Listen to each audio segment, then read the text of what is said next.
오늘 본문 창세기 22장 1절부터 14절을 저와 여러분이 같이 한 목소리로 봉독하시겠습니다.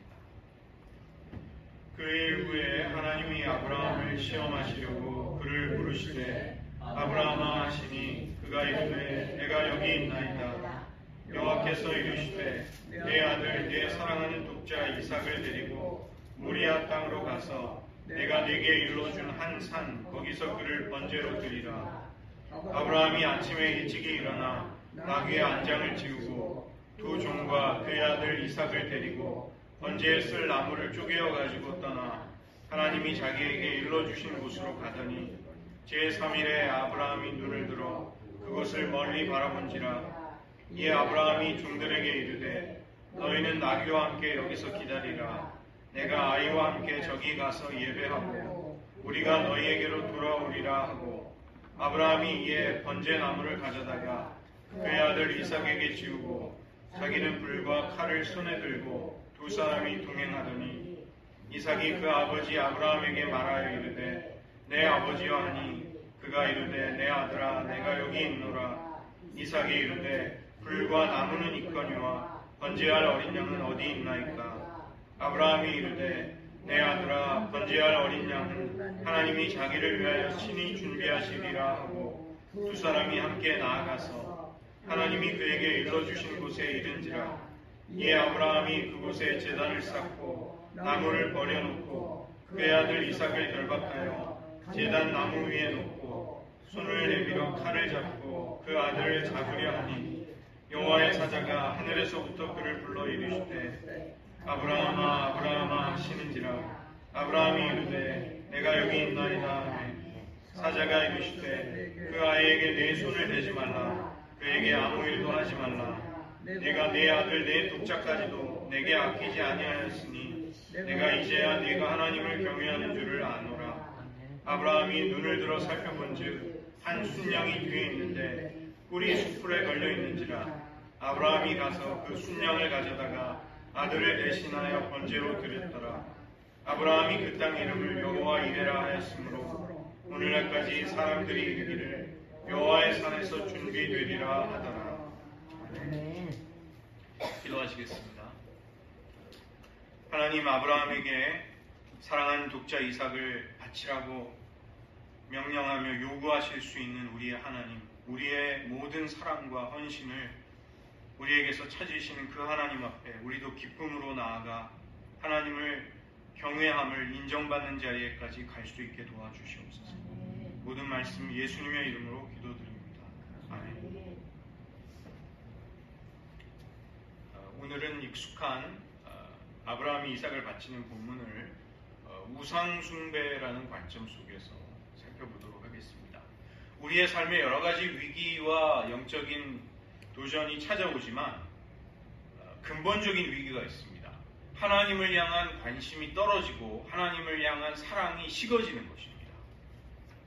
우리가 영적 침체에는 여러 가지 원인이 있고 일시적으로 그것을 통과하기도 합니다. 그러나 하나님을 향한 사랑이 우리 안에서 메말라 버리거나 멈추어 버린다면 그것은 아주 근본적인 위기가 되는 것입니다.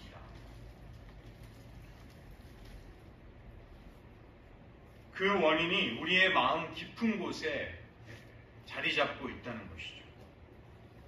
우리가 하나님보다 더 사랑하고 갈망하며 중요하게 여기고 의지하는 것이 있습니다. 그것을 성경은 우상이라고 합니다.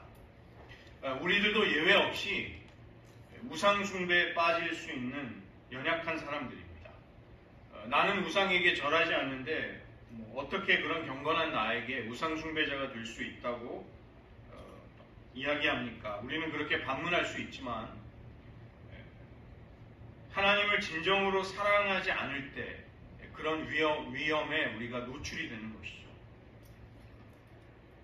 모든 종류의 중독자는 우상 숭배자라고 할 수 있습니다. 하나님이 아닌 데서 우리가 쾌락과 기쁨을 찾고 있다면 우리는 그 특정한 순간에 특정한 제단에서 사실은 제사를 드리고 있는 것과 똑같은 것입니다.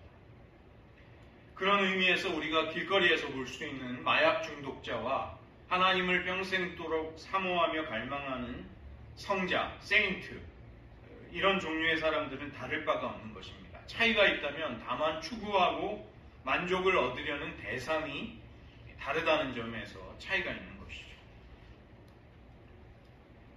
우리가 우상을 버리고 제거하지 않는 한 우리 안에서 하나님을 향한 사랑이 깊어지기가 어렵습니다.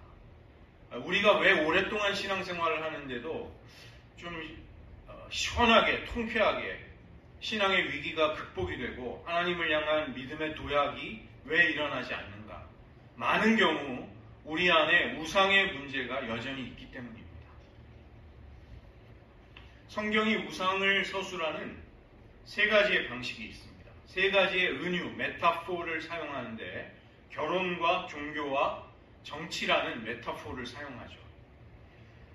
하나님과 우리가 결혼의 관계 속에서 진정한 관계를 맺습니다. 하나님은 자기 백성을 아내라고 하시고 자신을 남편이라고 지칭하십니다. 예수님도 교회의 신랑이 되시고 우리는 그리스도의 신부가 되는 것이죠. 즉, 이 경우에 우리는 하나님을 우리의 참된 배우자로 여기고 그렇게 대하는 것입니다.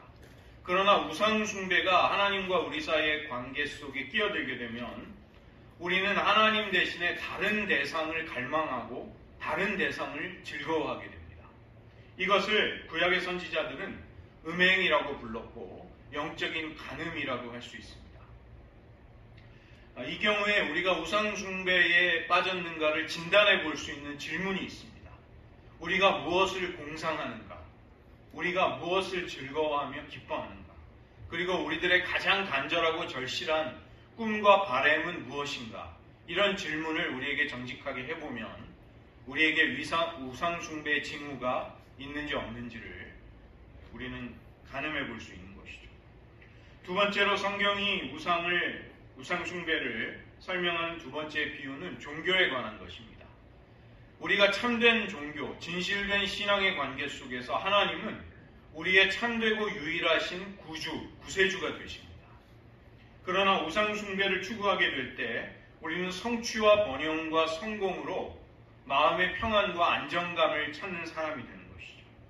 통제권을 내가 가지고 싶어 하고 이 경우에 우리는 하나님이 아닌 자력 구원, 내가 내 힘으로 구원을 얻어내려는 필사적인 노력을 하는 것입니다.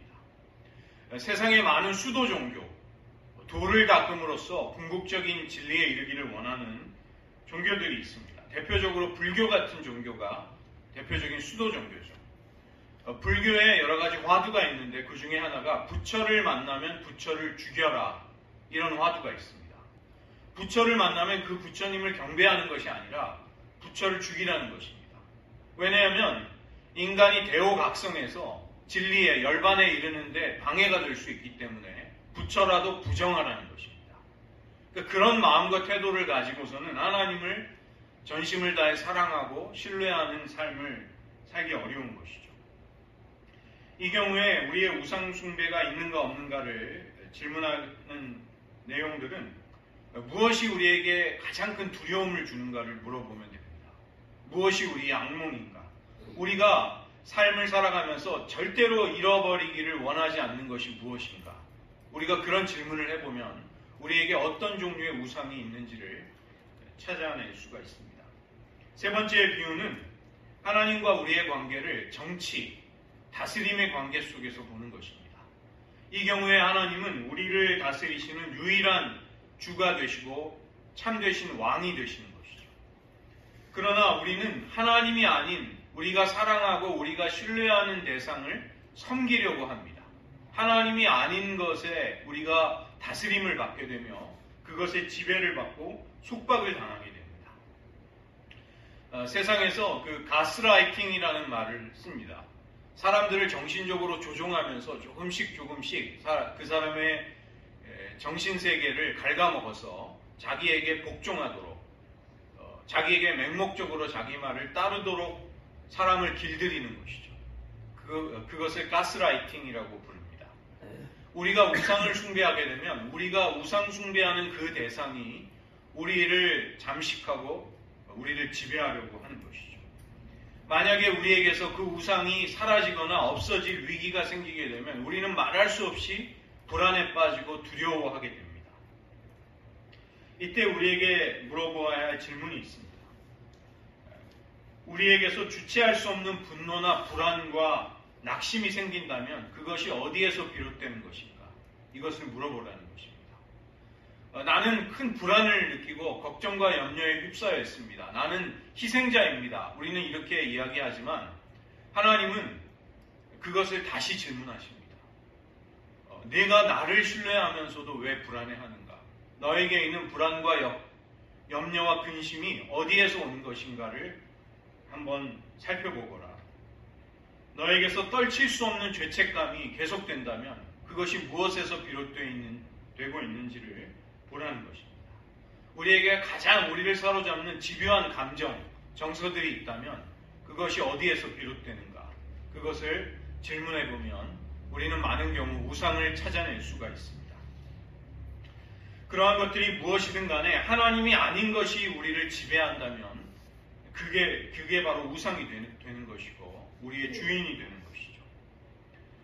수년 전에 저희들 팬데믹의 위기를 겪었습니다. 우리가 의지하고 사랑하고 우리를 안전하게 지켜주리라고 생각하던 많은 것들이 허망하게 없어져 버렸습니다. 우리를 돕고 우리에게 안전을 보장해 주리라고 기대하던 것들이 우리를 지키지 못하는 것을 경험할 때 우리는 굉장한 당혹감과 어려움을 느꼈던 것이죠. 저도 이제 동부에서 미국의 가치가 무너지고 망가지는 것을 볼 때 저는 굉장한 충격을 받았습니다. 그래도 미국이 기독교의 정신과 가치를 수호하는 국가로서 전 세계의 안정감을 지탱해주는 국가다 이런 생각을 했습니다. 그러나 이 미국의 기독교적인 가치나 정신이 무너져 내리는 것을 볼 때 저도 큰 충격을 받았습니다. 절망을 경험하는 것은 그 자체가 좋은 것은 아니지만 절망을 통해서 우리의 마음속에 깊은 우상이 숨겨져 있음을 발견한다면 전화위복이 될 수 있습니다. 우리의 문화, 우리의 일상 속에서, 우리의 시대 정신 속에서 무엇이 우리를 지배하는가가 우리의 절망과 고통 속에서 발견될 수 있다면, 그러한 것들을 찾아낼 수 있다면 우리는 복을 받는 것이죠. 우상을 버리고 가짜 신들을 철저히 우리의 삶에서 제거할 때 우리는 하나님을 진정으로 사랑할 수 있게 됩니다. 하나님은 구약시대의 시내산에서 모세의 율법을 통해서 자신을 계시하셨고 신약으로 넘어와서는 갈보리 언덕에 세워진 예수님의 십자가 위에서 하나님이 어떠한 분이신지를 우리에게 알려주셨습니다. 우리는 자기 자신을 우리에게 끊임없이 알려주고 계시는 그 하나님을 깊이 제대로 만나야 하는 것이죠. 두 번째로는 우리가 간절히 갈망하는 것들이 우상이 되기가 쉽습니다. 윤석열 대통령은 서울법대를 졸업하고서 사법고시를 9번 쳤습니다. 구수를 한 것이죠. 구수. 가정이 유복했기 때문에 가능했을 것입니다. 그러나 한국에 보면 사법고시를 10년 넘게 계속 매달리면서 인생이 망하는 사람들이 있습니다. 평생 국회의원에 나가면서 가족들을 뼈골 빠지게 만드는 그런 사람들도 있고, 또 제가 아는 이민자들 가운데 한 분은 자녀를 아이비리그에 속하는 명문대학에 보내는 것이 평생의 꿈이었습니다. 그런데 안타깝게도 그 자녀가 그보다는 못한 대학, 그래도 꽤 좋은 대학에 들어갔지만 이분은 그로 인해서 삶의 의욕을 잃어버리셨습니다. 완전히 정신줄을 놓고 삶의 열정을 잃어버리고 그냥 멍하게 이렇게 사시는 모습을 본 적도 있습니다. 잠언 13장 12절을 보면 소망이 더디 이루어지면 그것이 마음을 상하게 하거니와 소원이 이루어지는 것은 곧 생명나무니라. 소원이 이루어진다는 것은 우리가 에덴 동산에서 생명나무를 얻는 것과 같은 그런 만족을 준다는 것이죠. 우리의 인생에 무엇이 있겠는가? 우리가 절실하고 간절히 소망하는 바를 그 꿈을 쫓아가 보는 것이 인생의 보람과 재미가 아닐까? 우리는 충분히 그런 생각을 합니다. 우리 역시도 우리가 정말 절실하고 소중하게 여기는 꿈을 위해서, 소원을 위해서는 기꺼이 웬만한 것들을 희생할 수 있는 각오가 되어 있습니다. 문제는 그 꿈이 이루어져도 그 소망이 실현이 된다 할지라도 우리를 생각했던 것보다 크게 행복하게 해주지 못한다는 것입니다. 그리고 그 소원이 이루어지지 못해도 우리는 불행을 느끼고 고통을 느끼는 것이죠.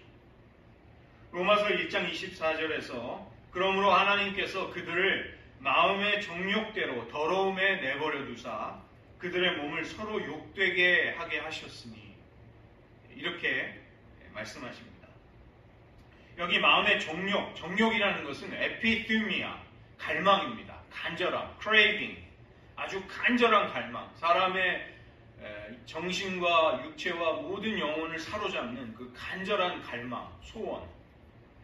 그 큰 갈망이 이루어지도록 내버려 두었는데 왜 그것이 하나님의 심판과 형벌이 될까요? 죄인들은 죄인들의 마음속에 그 갈망을 우상으로 삼기 때문입니다. 그들은 피조물을 조물주보다 더 경배하는 사람들이죠. 그 때문에 하나님은 그들을 부패한 마음 가운데 버려두셔서 그들이 갈망하는 바, 그들이 간절히 원하는 바를 쫓도록 그렇게 심판을 내리시는 것입니다. 세 번째로 하나님께서는 우리의 마음속에 있는 우상 혹은 잠재적인 우상을 아주 거칠고 또 분명하게 다루시는 경우가 있습니다. 그것이 혹독한 고난처럼 느껴질 때도 있는 것이죠. 그 대표적인 사람이 우리가 오늘 살펴본 아브라함입니다. 아브라함은 하나님께로부터 너의 사랑하는 너의 독자 이삭을 바치라는 시험을 받습니다. 구약시대 고대의 문화 속에서 우리는 이 성경이 기록되었다는 것을 기억할 필요가 있죠. 그때는 지금 우리 시대처럼 개인주의적인 사회가 아니었습니다. 모든 사람은 누군가의 가문, 어떤 가족, 어떤 공동체에 반드시 소속이 돼야만 하고 그 소속감 속에서 자기의 꿈과 인생의 의미를 추구할 수 있었습니다. 그런 사회 속에서 장남, 큰아들이라는 것은 가문을 이어가고 그 가문의 이름을, 명예를 승계해가는 사람이었죠. 토지와 모든 재산이 그 재산을 상속하는 장남에게 주어졌던 것입니다. 하나님은 출애굽의 마지막 기적으로 유월절을 떠나게 되는 그날 밤에 애굽의 모든 장자를 심판하셨습니다. 애굽의 모든 처음 난 첫 자식이 하나님의 심판으로 죽임을 당했습니다. 그리고 그 밤 하나님은 이스라엘의 모든 장자를 살려주셨습니다. 그래서 하나님은 이스라엘의 새로 태어나는 장자들, 첫 생명의 숫자가 하나님께 바쳐진 레위인들보다 많게 되면 그 차이만큼 속전을 바치라, 생명의 값, 리뎀션 머니를 바치라 이렇게 말씀하십니다.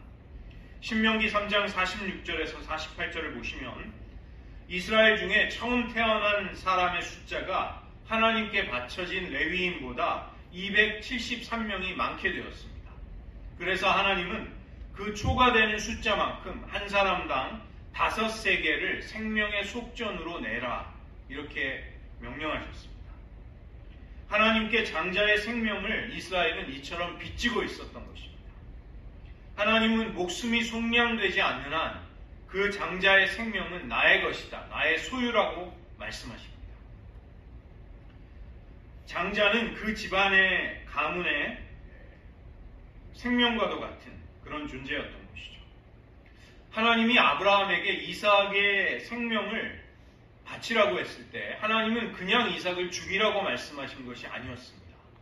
이삭을 번제물로 바치라.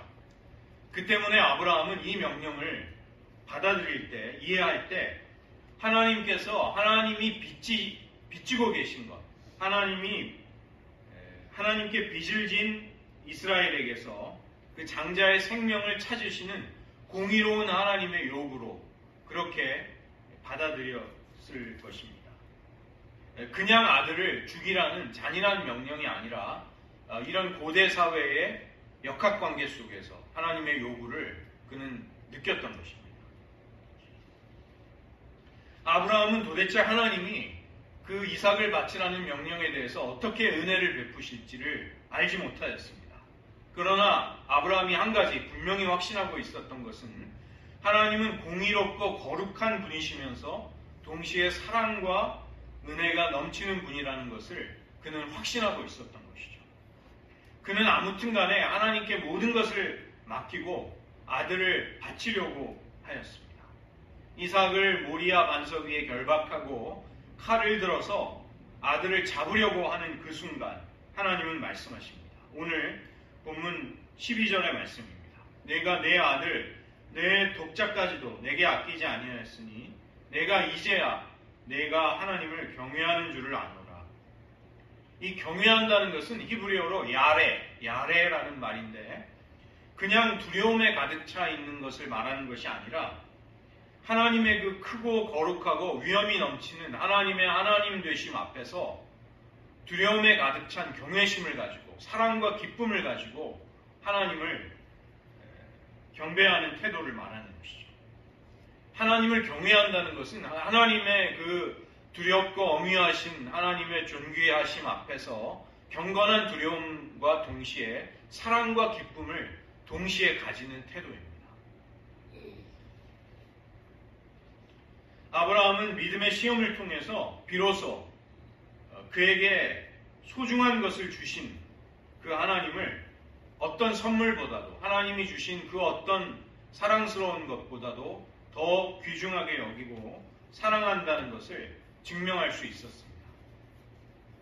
하나님이 주신 선물보다 그 선물을 주신 하나님이 아브라함에게는 더 소중하고 귀한 분이라는 것을 그의 헌신 속에서 그는 증명하고 나타내 보였던 것이죠.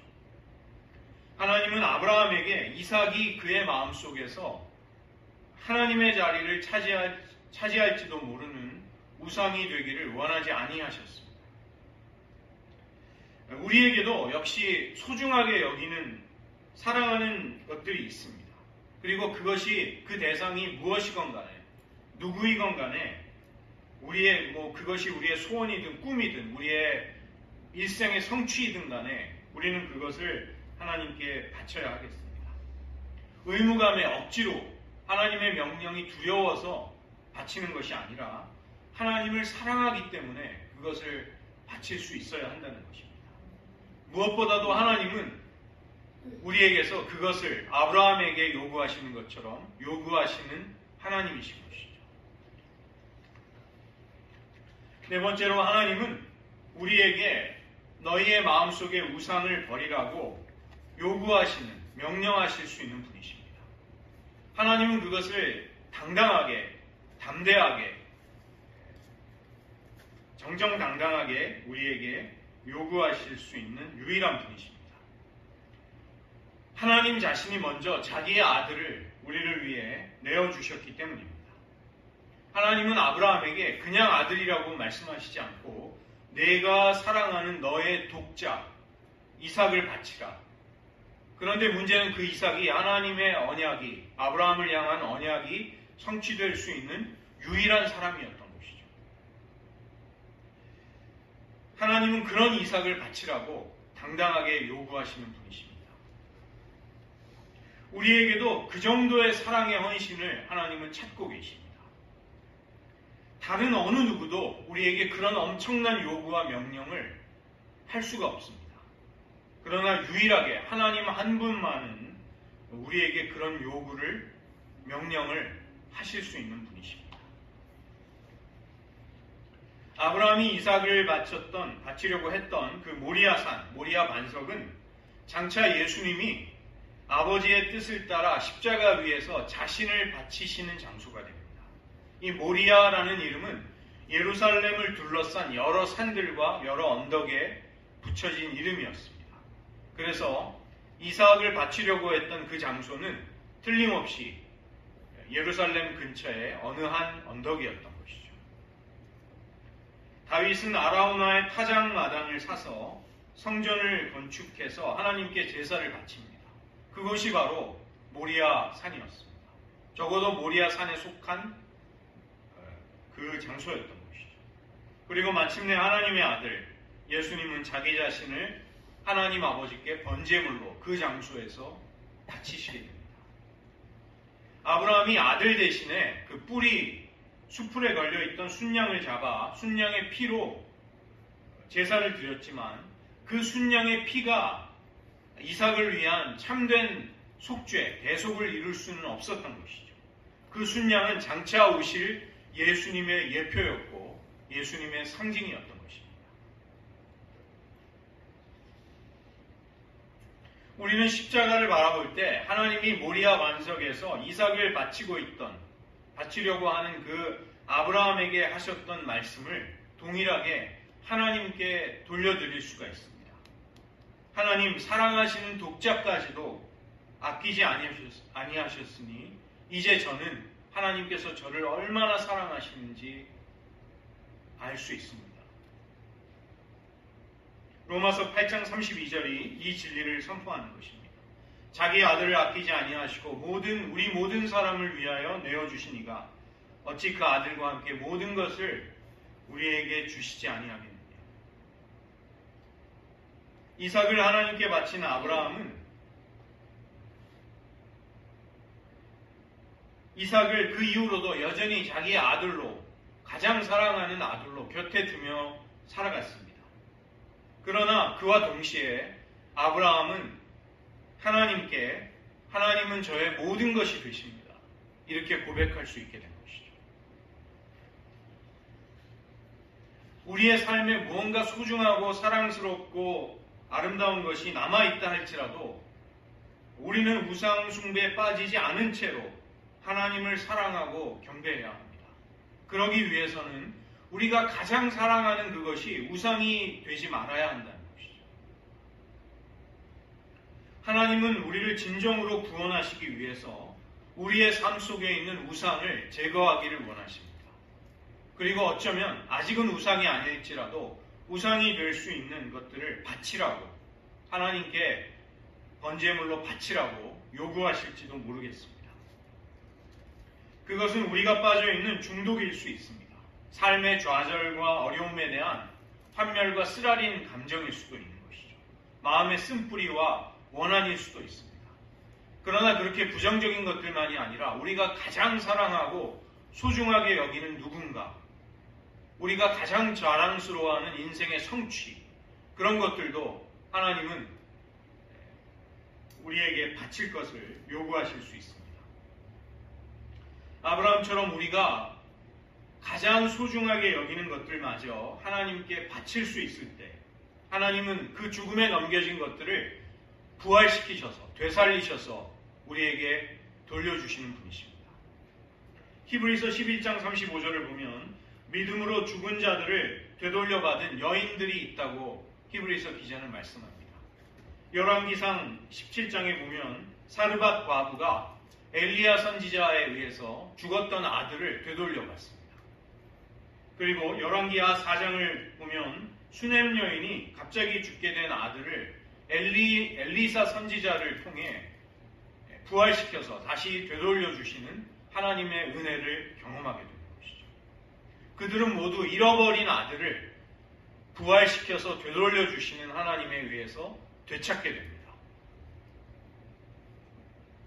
엘리사 선지자는 수넴 여인에게 그 아들을 돌려주면서 너의 아들이다, 너의 아들을 데리고 가라, 이렇게 말하는 것이죠. 그 아들은 두 어머니에게 여전히 가장 사랑하는 아들들일 것입니다. 그러나 그 아들들은 우상은 될 수 없는 것이죠. 왜냐하면 하나님이 죽음에 넘겨졌던 그들을 부활의 생명으로 되돌려 주셨기 때문에 그 아들들은 하나님의 은혜와 사랑을 끊임없이 기억나게 하는, 상기시켜주는 아들들이었던 것입니다. 그런 아들들은 결코 우상이 될 수 없는 것이죠. 우리가 어떻게 하나님을 사랑해야 하는가? 하나님 외에 다른 어떤 신들이 없어야만 합니다. 어떠한 신들의 형상도 우리들의 삶 속에는 없어야만 합니다. 우리들의 마음과 우리들의 갈망을 사로잡는 하나님 아닌 것들이 우리들의 인생에는 하나도 남겨지지 말아야 한다는 것입니다. 그럴 때 우리는 마음을 다해서 충만하게 하나님을 사랑할 수 있게 될 것입니다. 이런 은혜가 우리들의 삶에 넘치시기를 주님의 이름으로 축원드립니다. 오늘 말씀을 의지하면서 잠시 한 가지만 기도하도록 하겠습니다. 여러분의 마음을 한번 성찰하시면서 기도해 보시기 바랍니다. 하나님, 우리의 마음 깊은 곳에 남아있는 우상들을 낱낱이 폭로시켜 주시고 드러내 주시옵소서. 그리고 그 모든 것들을 다 제거하여 주시옵소서. 하나님이 우리의 삶의 모든 것이 되심을 아브라함처럼 우리도 고백할 수 있게 하여 주시옵소서. 하나님 외에 우리가 사랑하고 섬기는 다른 신들, 다른 우상들이 없게 하여 주시옵소서. 하나님이 얼마나 소중하고 영광스러운 분이신지 우리는 잘 느껴지지 못할 때가 있습니다. 그것이 잘 경험되지 못할 때가 있습니다. 그렇다면 우리는 우리의 마음속 깊은 곳에 숨겨져 있는 우상이 있지 아니한가를 하나님 앞에 정직하게 내어놓아야만 할 것입니다. 이 시간 우리들의 정직한 마음으로 한번 여러분의 마음을 성찰하시면서 하나님만을 사랑할 수 있게 하여 주시옵소서. 가장 사랑하는 독자 이삭마저도 바칠 수 있었던 아브라함과 같이 그렇게 하나님을 사랑할 수 있게 도와주시옵소서. 한번 기도하는 시간 가지겠습니다.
하나님 아버지, 아브라함에게 너의 독자, 네가 사랑하는 이삭을 바치라는 이해할 수 없는 명령과 하나님의 요구가 찾아왔을 때 아브라함은 하나님의 섭리를 다 이해할 수 없었을지라도 신실하시고 공의로우신 하나님, 거룩하시면서도 사랑과 은혜가 넘치시는 하나님의 성품을 신뢰하며 아들을 바쳤던 모리아 반석, 모리아 제단으로 나아갈 수 있었습니다.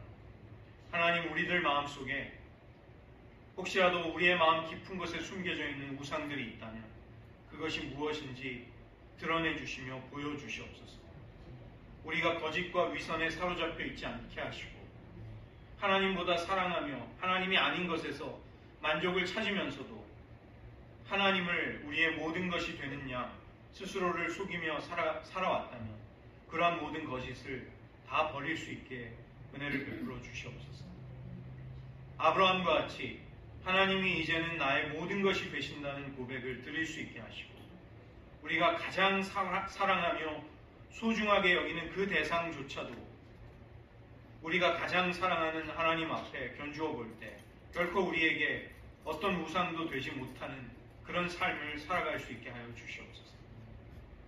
하나님, 우리가 영원히 하나님께서 되찾아 주신 것들을 우리의 소유로 삼아 누릴 수 있게 하시고 우리가 움켜쥐며 우리가 소유할 수 없는 것들에 대한 욕망과 갈증에서 벗어나 하나님만이 주실 수 있는 만족과 기쁨 안에 거하는 법을 배우게 하여 주시옵소서.